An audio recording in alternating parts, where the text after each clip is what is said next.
What's going on, guys? It's Rob and Tommy here with Combat Self-Defense, and today we're going to talk about one of the most important fundamentals in all of martial arts, partner drilling. We're going to go over how to hold for glove drills, how to hold for mitts, and how to hold for Thai pads. This is one of the most fundamental, important things you can learn in the martial arts because it's a way for both him and I to maximize our training. Martial arts is something you do for yourself, but it's not necessarily something you can do by yourself. If that sounds interesting to you, make sure you subscribe and you have notifications turned on, and let's get started. Boom!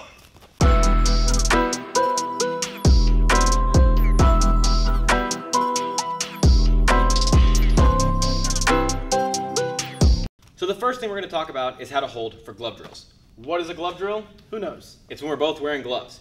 Neither one of us is working as the trainer in this situation. We're both getting something out of this. The first, most basic way to hold for strikes is to just eat them. Now, I don't mean that I'm going to let Tommy throw punches with my hands down here, let him hit me in the head, and work on facial conditioning. That's a different video. Instead, what I'm going to do is tuck my chin, roll my shoulder forward, sit back in my hips, elbow tucked in, hand above the eyebrow, right here, and now Tommy's going to throw his strikes. Right? I'm just letting him throw his punch nice and slow, and I'm just eating them on my forearms or in the arms again or in the legs, right? Just letting him throw his strikes. This is putting a lot of trust in Tommy that he's not going to hit with power, right? Which, if you're doing this drill, one of two things is happening. Either I'm a brand new beginner and you're saying, hey man, just hang out, I'm going to take care of you, right? Or I'm trying to work on biting my teeth, go ahead, and standing there and weathering the storm, right? There's any number of reasons to do this style of training. If it's a new person, obviously go light with them. If it's a friend of yours and you have a good relationship, you can go a little bit harder. But again, as always, be responsible with your partner. So, eating the strikes. We're gonna go 4 for 4. Tommy's gonna throw 4 strikes. I'm gonna throw 4 strikes. Go ahead. A step up from that is instead of eating the strikes, you can catch the strikes. And this is actually going to be fundamental to everything we do in this training. Instead of being here, give me your 1-2, and catching those on my forearm, I'm going to catch them in my palm. Now, Tommy is going to throw his punch right at my face, and my hand is going to get in the way. A lot of people, let's go this way, will hold their right hand here so that Tommy has to punch across. The problem is, over thousands and thousands of repetitions, he starts crisscrossing his body so that when he has to throw a straight right, it actually becomes a diagonal right. You're still going to aim for my face, and my hand is going to get in the way. Boom, right there. Now, all I'm doing here is taking my hand, keeping my fingers together for that punch, and high-fiving. That's all it is. Right there. Boom. My shoulder is in line with my body, keeping my hand nice and loose, and just high-fiving. I'm not here putting stress on my rotator cuff. I'm not out here making hit someone next to me. It's right here in tight, boom, high-fiving. Now, you can, I don't recommend this, just hold your hands here and let him punch, right? But now neither one of us knows when we're going to be striking. And that's what I see people do when they first start training, is they just get here. And that's fine because you don't know what to do, right? But that teaches you a bad habit so that later on down the road, when it comes time to hold mitts, you're still here. Yeah. And I'm not cueing you at all with what I want you to do, right? I will do a lot of this. Keep my hands down low, and right when I want him to strike, hand up, boom. If I want to hold a hook, I will hold the hand sideways. Again, in line with the center of my body. Not here, not here. He throws that hook, boom, right there, good. Give me hook cross, boom, boom, good. I'm cueing him, I'm telling him what I want him to do.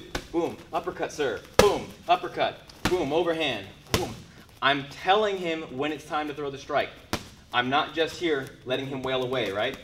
There's times to do that, but not most of the time. Now, this is just holding for punches. Hold for me. This is just holding for punches, right? Boom, bang, hook, boom, over, boom. But you can also hold for kicks. You can throw that left kick at me, please, sir. Right there, catch it like that. That's not a bad way to catch a kick. It's not the safest way to hold a kick. If he goes any lower or higher, I'm in danger. So I will actually practice the 3-point block at this point. What I'm doing is catching a kick on my bicep, forearm, and opposite hand. He throws that kick in here, boom, right there. Again, here, catching it across here, and the palm. Sitting into it, boom, same thing other side. When it comes to catching the straight-on kicks, it can get a little tricky. I've seen people hold their hands out here for front kicks. I'm not a huge fan of that because, again, what that's doing to my rotator cuff. What we're going to do instead is take it where he's going to throw it. He's going to throw his front kick right at my stomach, and I'm going to keep my gloves here to eat that. This is you throwing a perfect kick, right? You're not having to adjust at all. Boom, right there. Glove on top of glove. Not here because, again, if he goes up or down, I'm in danger. Also, if you are going to be catching kicks, make sure you have a cup on. And again, when he kicks, whoosh, let that air out. If I'm relaxing the gut here, right, that's going to hurt. So glove drills, easiest way for him to get some practice and for me to get some practice. Okay, so that was the glove drill. Both of us are able to train at the same time. Now I'm going to work as the trainer, and I'm going to be holding boxing mitts. Obviously, this allows Tommy to throw his punches. I'm also wearing a belly pad so he can come wail away on my body, right there. Now, with these specific mitts, I don't recommend holding for kicks. They're a little too small. If you're very precise with the kicks, that's fine, but in general, I wouldn't recommend it. However, this is great for holding for punches, right? So, if I'm holding boxing mitts, I want to be right in here within my center line. I'm not holding way out here. I'm not flicking at the shoulder. I'm just right here, high-fiving his punches. So, I'm here with Tommy. He throws his jab, boom, right there. He throws his cross, jab, cross. Now, the reason you would use mitts rather than glove drills is because now he's got a hard surface he can actually unload on, right? When we're holding glove for glove, you kind of have to hold back a little bit on me, right? You don't necessarily want to hurt me. With this, these mitts absorb most of the impact, and it makes a really satisfying sound when you actually throw a proper punch, right? If you throw a bad punch, give me like a push punch. It's not satisfying at all, right? Yep. You want to hear that sound. You want to hear that snap, which only happens when he extends into the pad and retracts. Now, I can ruin his punches by being overzealous with how I hold pads. Go nice and slow. If he throws his cross here and I cut it off, yes, you threw a perfect punch, but you didn't throw the punch. You just kind of moved your arm, right? Yep. So I don't want to get so excited that I cut him off, because what that's teaching you is to punch here, right? Which is fine if you're doing Kyokushin, but we want to do real fighting. I'm just kidding. He's going to throw his punch, and I'm going to catch it right in front of me. Again, boom, good, give me cross hook. Again, cross hook. Good. Now, because of how light these are, I can actually be very reactive with them. Let me see a cross hook again. Boom, boom. From here, I'm going to take my right mitt and swing it at his open ribs. He's going to do a block cover and immediately fire the uppercut and a cross. Boom, right there. Good. So he comes in, cross hook, block, bump, up, cross, boom. Again, cross hook, block, bump, bump. Good. Using that same combo, he comes in, cross hook, blocks the body, uppercut, cross, and now he's going to throw a liver shot right into the belly pad. Boom! Right there. Good. Again, cross hook. Good. Now you see how you're leaning into it? Get your body in there first. Okay. Boom. Cross hook. Good. I still need to flex my stomach when he hits. I'm going to be relaxed. Just punch me. I'm relaxed here. Oh, that did not feel good. Even through the padding of this, if I'm relaxed, if I'm not tensing my abs when he hits, he's still going to knock the wind out of me, especially if he's really good at throwing those punches to the body. So, be responsible. Protect yourself at all times. Give me a straight right to the body. Flex your abs. Again. And now for the coup de grace. Thigh pads. These are actually technically called big mitts because they look more like boxing mitts than thigh pads. I prefer these because they make it better for catching punches, and they're still wide enough to catch for kicks. Obviously with the boxing mitts, I said they're a little too small for kicks. These are perfect. So earlier, we were talking about holding for punches, right? The exact same scenario is going to happen here, but now with the big mitts. As Tommy throws his punch, I'm going to high five in the middle. The only difference is my movement's not going to be this small. I'm going to add a little bit more from my back. I'm coming in from the back and from the shoulder. So he throws his punch here, boom, right there, right in the center, sir. Again, good, here, right there. Same tactic. This was small for the boxing mitt, a little bigger for the thigh pads. Now, I can also hold for kicks. So, to hold for his roundhouse kick, I'm going to take both pads and make a pizza. I'm going to have the 2 points touching right here, put them in my ribs. My ribs work as the pizza crust. We got a triangle right here. This creates a target for Tommy to kick into. Now, the instinct is going to be to hold flat against the body, which means when he kicks, it compromises my angle, or to hold straight down like this. This is fine if you're holding for an upward kick, but the roundhouse kick is turning over, meaning you want to give him a slight angle. Boom! Again. Again. Good. Now, this actually allows us to see the timing of when you're throwing your kick. If I throw my kick and my leg is down like this, that means I'm rotating over too soon, right? If I make contact with the pad and my kick is up like this, that means I'm throwing a 3/4 kick, which is not wrong. A 3/4 kick has a place, but we want to throw that full power Thai kick, right?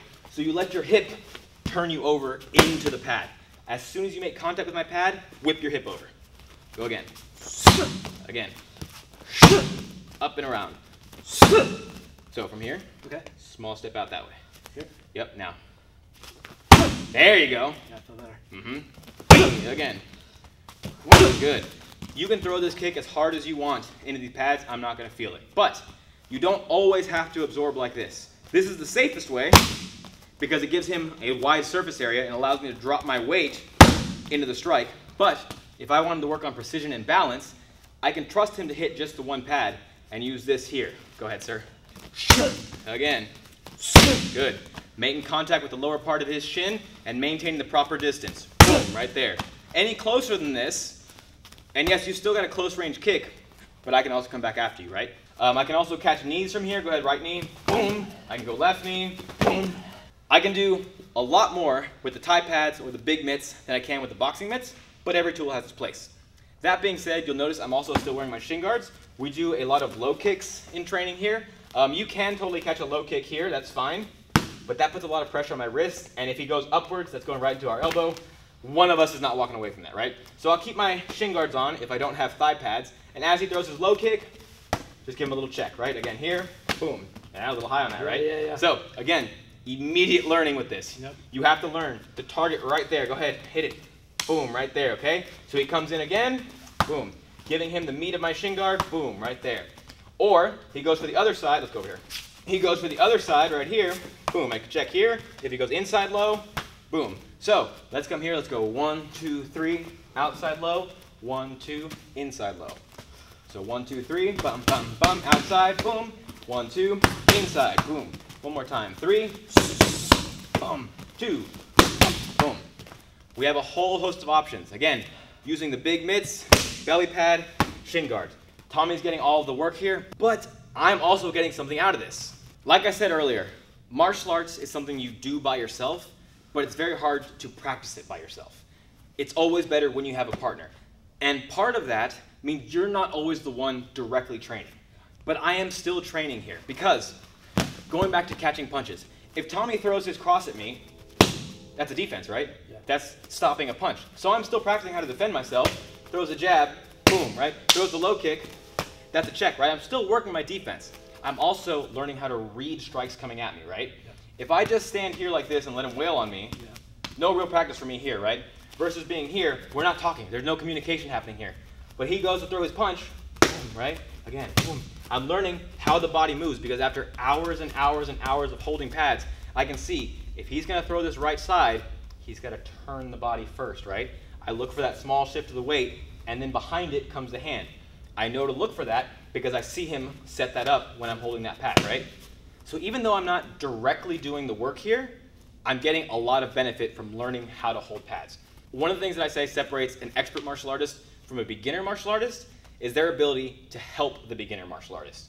If I can take you from a brand new newbie to a somewhat competent newbie in 2 hours of training, then I know that I'm an expert martial artist because I know how to share what I know.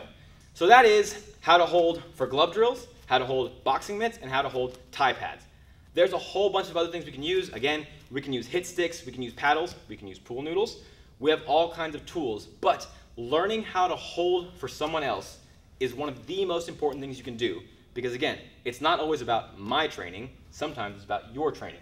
And when we both train together, the world will be in peace.